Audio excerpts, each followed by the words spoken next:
আমাদের রান্নাঘরের অতি পরিচিত একটি উপাদান হচ্ছে আদা। এটি সাধারণত প্রাচীনকাল থেকেই রান্নায় মশলা হিসেবে ব্যবহার হয়ে আসছে।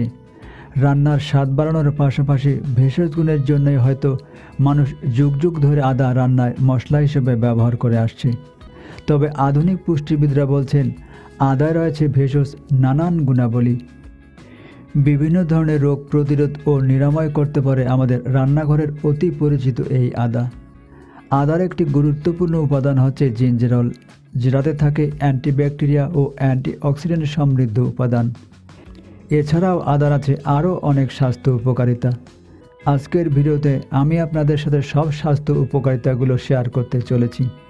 আশা করছি এগুলো আপনাদের কাজে আসবে ইনশাআল্লাহ। তো চলুন শুরু করা যাক। 1.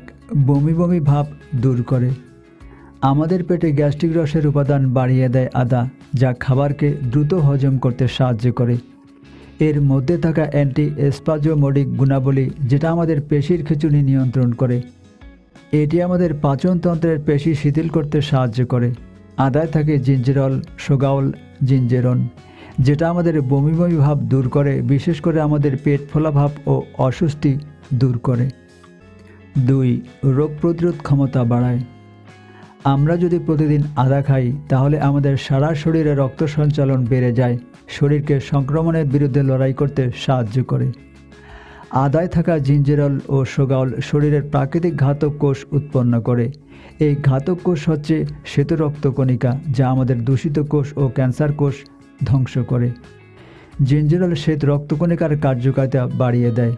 এছাড়াও এই যৌগ মাইক্রোফেজের উৎপাদনও বাড়ায়, যা আমাদের দেহ থেকে ক্ষতিকর পদার্থ বের করে দেয়। 3. মাইগ্রেনের ব্যথা কমাতে সাহায্য করে।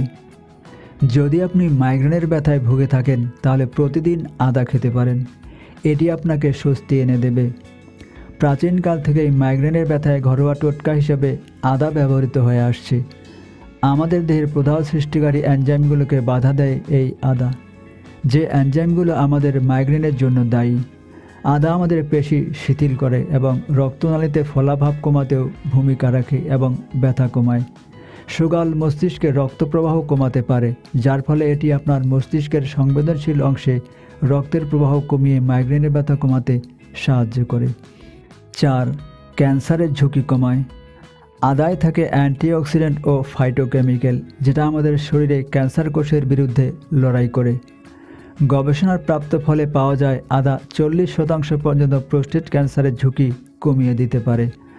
আদার রস টিউমারের বৃদ্ধি 50% কমিয়ে দেয় এবং টিউমারের আকৃতিও উল্লেখযোগ্যভাবে কমিয়ে দিতে পারে। 5. রক্তে উচ্চ শর্করার মাত্রা নিয়ন্ত্রণ করে। রক্তে উচ্চ শর্করার সমস্যা প্রাচীনকাল থেকে আদা ব্যবহৃত হয়ে আসছে। আদা টাইপ 2 ডায়াবেটিসের রোগীদের রক্তে গ্লুকোজের মাত্রা কমাতে সাহায্য করে, কারণ আদায় থাকা উপাদান জিঞ্জেরল ও সোগাউল অগ্ন্যাশয়কে আরও ইনসুলিন তৈরিতে উদ্দীপ্ত করে। 6. উদ্বেগ কমাতে সাহায্য করে। বিশেষজ্ঞরা বলে থাকেন উচ্চ ফাইবার এবং ওমেগা 3 ফ্যাটি অ্যাসিড যুক্ত খাবার যদি আমরা খাই তাহলে আমাদের উদ্বেগ কমে যায়, আর আদায় এগুলো বিদ্যমান থাকে। তাই উদ্বেগ কমানোর একটি প্রাকৃতিক প্রতিকার হলো এই আদা। 7. বদহজম কমায়। আমাদের অনেকেরই বদহজম হয়ে থাকে। এই বদহজমের অন্যতম প্রাকৃতিক প্রতিকার হচ্ছে আদা। আদার অন্যতম গুরুত্বপূর্ণ উপাদান জিঞ্জেরল, যেটা আমাদের খাবার হজমে সাহায্য করে।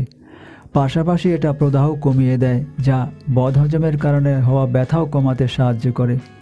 জিঞ্জেরল গ্যাস্ট্রিক অ্যাসিডের উৎপাদন কমায়, ফলে আমাদের পেটের আলসারও নিরাময় করতে পারে। বদহজম কমানোর ক্ষেত্রে আদা চা একটি ভালো রেসিপি। 8. হাঁপানি কমাতে সাহায্য করে। আদায় থাকা জিঞ্জেরল ফুসফুসের শ্বাসনালীর পেশি শিথিল করতে ভূমিকা রাখে। এটি ফোলা কমাতে পারে এবং শ্বাস নেওয়া সহজ করে দেয়। আপনার যদি শ্বাস নিতে সমস্যা হয় তাহলে আদা রস করে খেতে পারেন, এতে আপনার শ্লেষ্মা দূর হবে। 9. অ্যালঝেইমারের ঝুঁকি কমায়। আদা মস্তিষ্কে ফলক গঠনে বাধা দিয়ে অ্যালঝেইমারের ঝুঁকি কমায়। ফলকগুলো হলো মস্তিষ্কের স্নায়ুকোষগুলোয় জমা হওয়া অ্যামাইলয়েড বিটা পেপটাইড। পরীক্ষায় দেখা গেছে আদার রস 80% পর্যন্ত এই বিটা উৎপাদনে বাধা দেয়। এনজাইমগুলোকে বাধা দিয়ে মস্তিষ্কে অক্সিডেটিভ স্ট্রেস কমাতেও সাহায্য করে এই জিঞ্জারল। যে অ্যামাইলয়েড বিটা পেপটাইড এনজাইমগুলোকে মস্তিষ্কে প্রদাহ তৈরি করে অ্যালঝাইমারের ঝুঁকি তৈরি করে, সেগুলোর গঠনে বাধা দেয় এই আদা। ফলে আমরা অ্যালঝাইমারের ঝুঁকি থেকে দূরে থাকতে পারি।